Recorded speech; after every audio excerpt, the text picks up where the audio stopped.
57 की उम्र हो या 100 साल की उम्र हो मायने नहीं रखती है, क्योंकि उन्होंने इतने साल तक काम किया है, उन्होंने उसको जिया है, उनको अच्छा लगता है अपने हमने जो किया है, हमने जो संघर्ष किया है वो अगली पीढ़ी सुने, अगली पीढ़ी उसको समझे और उससे सीखे।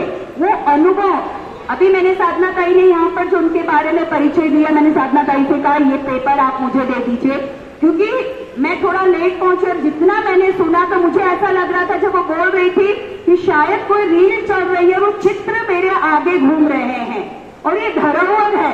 तो वो पेपर उन्होंने मुझे दिया कि ठीक है ये आप रख लीजिए, मेरे पास इसकी कॉपी है। साथियों, आप काफी समय से बैठे हुए हैं, खाने का भी समय हो गया, आपको घर भी जाना होगा।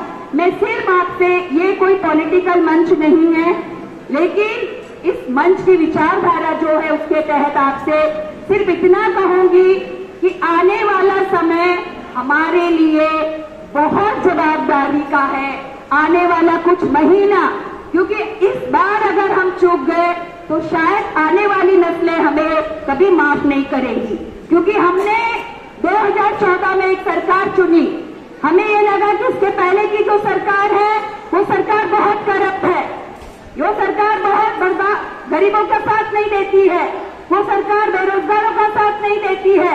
ये नया बंदा जो आया है ये कह रहे हैं लोगों को काम देंगे, गरीबी हटाएंगे, तो एक मौका उसको देते हैं।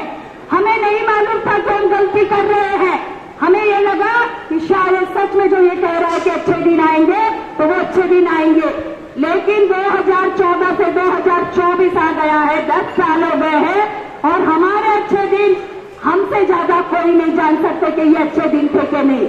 आज हमारे देश का 9 लाख बेरोजगार है, ये सरकार कहती है पकौड़े तलिए, अगर पकौड़े तलना है तो मुझे लगता है यहाँ जो मामा बैठे हुए हैं उनको अपने बच्चों को स्कूल भेजने की जरूरत नहीं है। हम माए, हमसे अच्छी गृहिणी और कौन हो सकता है, हमसे अच्छा अपने बच्चों को पकौड़ा तलना कौन सिखा सकता है, तो क्या जरूरत पड़ी हमको अपने बच्चों को स्कूल भेजने की। ये सरकार ने कहा था रोजगार देंगे, रोजगार नहीं मिला। इस सरकार ने कहा था गरीबी दूर करेंगे, दिन पे दिन गरीबी कहां से कहां पहुंच गई, महंगाई, हम जानते कि गरीबी दूर हुई है कि गरीब दूर हुआ है।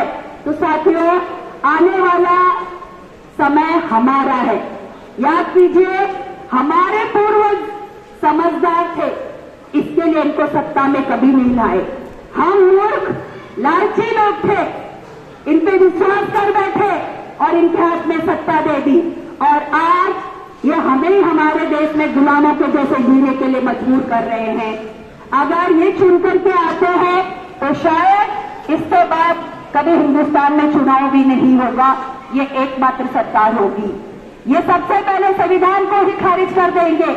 आज भी ये संविधान की धज्जियां उड़ाते हैं, आज भी ये हमको जात पात के नाम पे लड़ाते हैं।